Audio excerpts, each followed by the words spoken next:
Hi, everyone. I don't think anybody's here yet. I thought today would be a big box opening from Bumblebee, but it hasn't arrived yet. I just checked the porch again, but it probably will get here tomorrow, and I will do a box opening tomorrow. See, Dexter is doing okay today. Hi, Bumblebee. Yeah, my daughter had a terrible accident on her horse. I think it was Monday. All the days are all screwed up for me now. It was either Monday or Tuesday. I think it was Monday.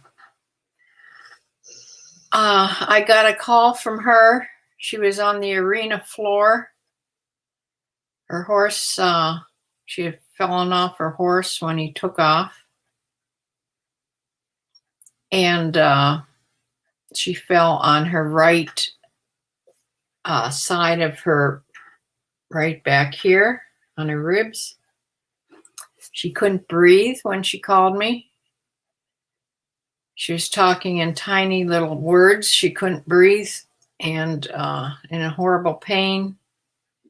And luckily there was a girl in the, there was another girl in the barn that came running. And she caught Adonis, the horse, and put him away. And she drove. Michelle had called me, and all I heard on the phone was, "I can't breathe. I'm on the ground." And she hung up, which was the time when the girl came into the arena, I guess. But that's what I had. I mean, I was hysterical. But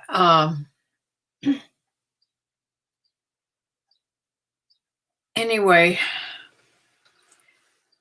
I got the girl that was in the barn, took her to the hospital because there's no way she can drive or anything. She can't even breathe. She could hardly breathe. She was in horrible pain. And they got her to the car and they drove her to Southwest Hospital.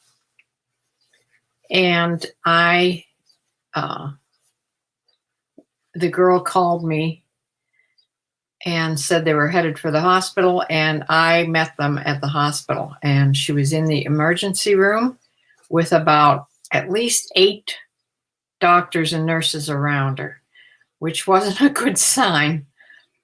They already had the x-ray machine in there to x-ray her chest because she fell on the back of her chest. She broke 7 ribs. 7 ribs, and punctured her right lung. It started out to be a 20% pneumothorax and went up to a 50% pneumothorax by the next morning. So the next morning, they admitted her, of course, to ICU, and they didn't have any beds, so they had to hold her in the ER in one of their holding rooms. It's sort of in the other hallway. It's a room, but it's not an ER slot, like. So they did all kinds of x-rays. They did a huge CAT scan of all parts of her head, her neck, her chest, of course, her belly, her hips, everything, because she had this bad fall. And she had a real anxiety attack inside the CT machine because it was the big one. And it took a long time. And she was in terrible pain. My daughter won't take pain medicine. She's so afraid she's known so many people have had opioid opioid addiction. She won't take any of that stuff. So they finally talked her in, after she was done with her x-rays and everything, they finally talked her into a drug called Toradol. That's it. Toradol, which is a strong liquid Motrin. And that took the edge off of it, at least. It does have other good qualities where it has, of course, it's an anti-inflammatory. So it helps a little bit with the pain and is an anti-inflammatory, but she wouldn't take any of the pain. I mean, they were offering big time pains from Dilaudid on down. She wouldn't take them. So anyway, the CAT scan came back showing that she had a 20% pneumothorax, and that's why they admitted her, but they didn't have a bed yet. So she didn't get up to a room till that was, what did I say? Monday, Tuesday. She didn't get a room till, I think, Tuesday night or Wednesday. I forget when it was. It's all gone together now. This is Thursday. So I think she didn't get a room till yesterday morning, actually. And it was in the ICU step down unit. And lots of people, nurses around. This is a teaching hospital, so I'm sorry about that. Dexter, come here. That's his cough thing. It's not him throwing up. Yeah, his collapsing trachea. So the Toradol was sort of working if she didn't move around much. And she was, when I went back to see her the next day when she had gotten a room, she was a little more, or no, she was still in the ER at that point in a room. But she had improved as far as the pain somewhat. And she just kept saying, I can't go in that CT scan machine again. I can't do that again. I can't do that again. So they came back and x-rayed her in the evening, and it showed that the air pocket was getting even bigger and collapsing the lung even more. So I know my sister understands it. She's not here yet, I don't think. But Bumblebee, you may know this. You have the lung cavity. The lung cavity inside the ribs, there's like a container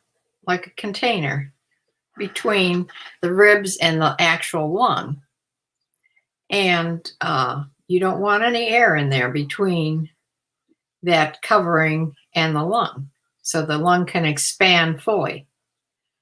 But if that bag, or we'll call it a bag, if that bag gets pierced, which it did with the broken ribs, it lets air in right away. The air collapses the lung. Usually the lung, usually that will seal off pretty quick. But it was leaking because by the next x-ray, it was up to 50% that next morning. Half of her lung was collapsed. So then the next day, which was, I don't know, Wednesday morning, they called and said they were going to put a tube in her lung. Not the big tube. That's a horrible thing. This is that we used in the ER all the time, because they didn't have these little catheter tubes when I worked. They used these big, about this size around, that they just blindly put in. And a whoosh of air came out, and that was horribly painful. When your lung expands that fast, all of a sudden, it's horrible pain for the patient. But when they had to do it, they had to do it. Most patients that had to have that done had been in bad car accidents, something like that. So it was done in the emergency room. Now, this procedure is done in radiology, whereas a doctor that specializes in that goes in with they make a little incision, just numbs the skin, makes a little incision, and she's in a CT machine, but she's just in the donut kind, the small one. So she wasn't anxious in there at all. And somebody was with her all the time holding her hand. I couldn't go in because of all the radiation. So they got the tube in place. They got it all stitched in. It only took like 10, 15 minutes. It was short. And we went back to her room. And from there, she went to her regular room in ICU step down. So, and she's been there for 2 days. And she just came home now. She still has the tube in because this morning there was still a trace of air. So they want the tube to stay in. The tube has a little bit of suction.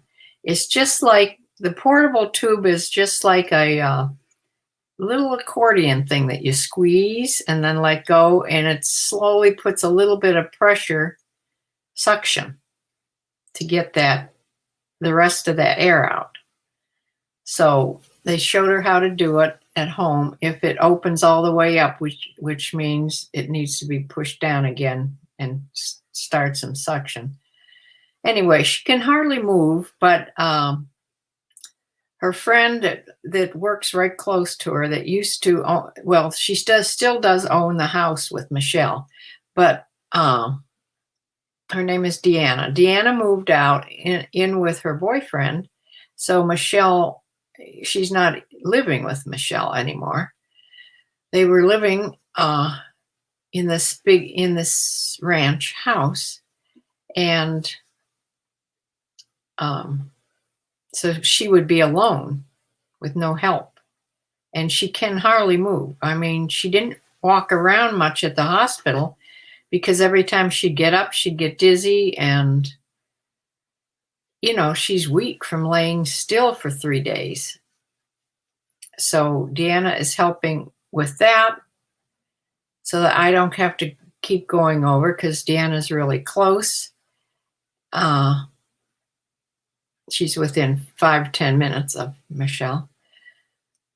So she's going to help Michelle tomorrow, wash her hair, take a quick shower, stuff like that.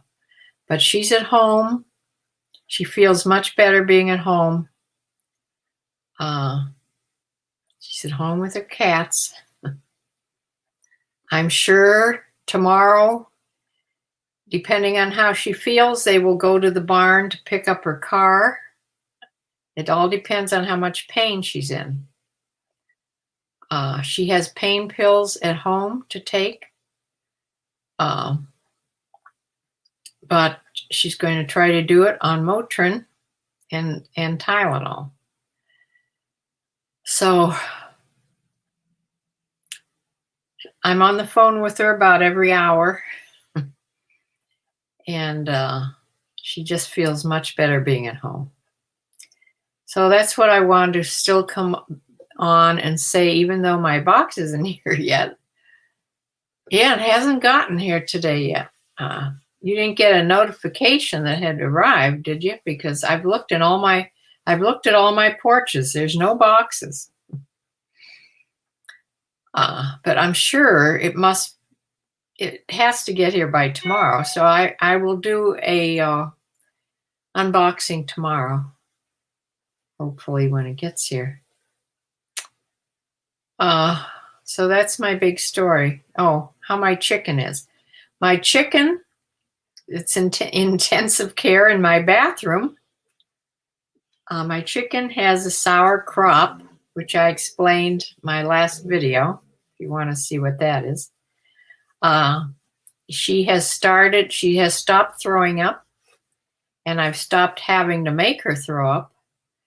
And she is drinking on her own out of a little dish, a little bowl that I don't have to squirt water down her beak. She's drinking on her own. I put a little bit of crumbles in there of her food. She even pecked at that a little bit. And a little while ago, I went in and she's pooping, which is a good sign.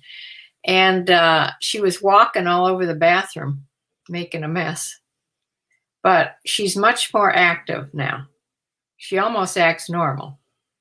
But I have to make sure she eats enough and drinks enough, because I just today got the oil of oregano, which acts like an antibiotic to chickens. And you only put 1 drop in a whole gallon. So I did that, and that's what she's drinking. But hopefully in the next couple days, I'll be able to put her back outside. However, she's been away from the flock enough that they will not recognize her as a member of the flock. So that's a whole other problem. You have to slowly introduce her. It's best just to put her in on the roost when they go to sleep at night. Just stick her in there. When they wake up in the morning, a lot of times they don't even notice. So hopefully that'll go smoothly. I have all these things going on. And then, of course, my regular doctor appointment is coming up in a couple weeks. And then a week after that, I get my teeth, that whole mess done. So this year sucks. All Michelle can think of is when she can go back and see her horse. She has to see him. Other people in the barn, they're taking care of her horse just fine. They're letting him out. They're exercising him. What actually happened was she got on him, but he was shaking his head like she was riding bitless, no bit. But it's called a mylar, and it's a contraption that just has reins, but it's not attached to a bit in their mouth. And he was shaking his head like it wasn't on right. So she got off of him and she adjusted this mylar thing. And she went to get back on him, and the saddle slipped a little bit, which sometimes happens with your weight, getting on, and then you just right it when you get on. Well, she was only half over. Her leg was over when he just bucked and took off in a gallop. So the first corner that they came to, the centrifugal force just threw her off. And he galloped down the long side of the arena. And I think that's what the girl actually heard, was the horse galloping, because Michelle couldn't even yell. She didn't have any air. She was the air was knocked out of her, and she couldn't even say a word. So those were terrible minutes I had to spend until that girl called me back and told me, and she was talking like one word at a time. She couldn't breathe. So I made sure that they took her to the hospital immediately. And yeah, that's what happened. So her horse is a high, spirited horse. It's an Arab. Used to be a spoiled show horse, and he's full of energy, and he is a handful. And she was just getting rid of her fear of riding him, and this is going to bring it right back again. So I don't know when she'll ever get on this horse again. But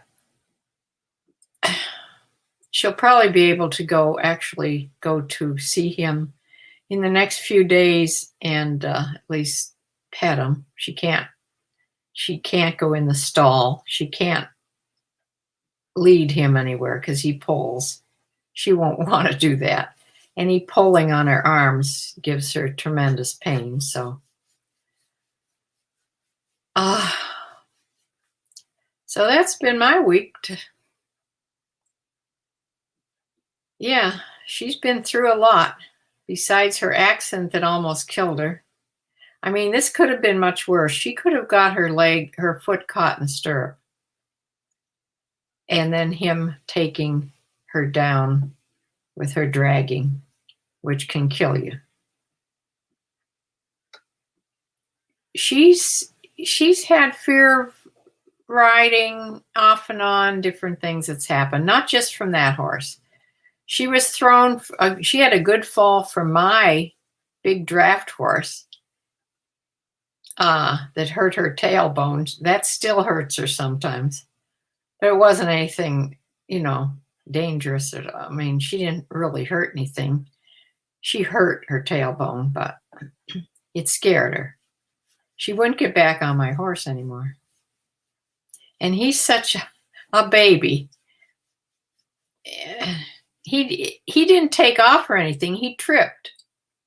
He tripped with both legs, went down. She went down and tried to get back up again. She didn't fall off. She tried to get back up again. And when she got back up, he jumped up to get his feet on the ground. He didn't move.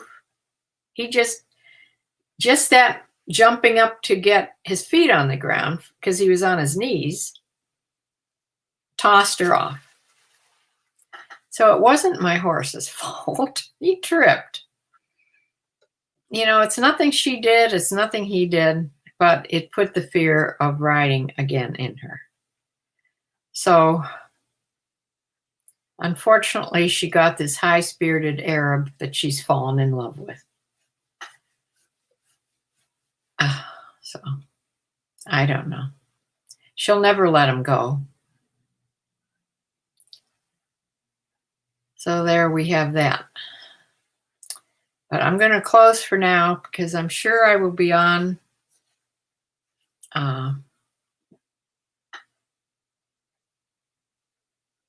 they're saying Saturday. So it could be tomorrow. What is today? Thursday. Isn't today Thursday? I don't even know what day it is. Let me see, it's Thursday. It may come tomorrow. It's not a holiday, is it? Or Saturday. Whatever day it comes on, I'll be on doing a box opening. So thank you for listening, Bumblebee. Yeah, I can't stand all this excitement.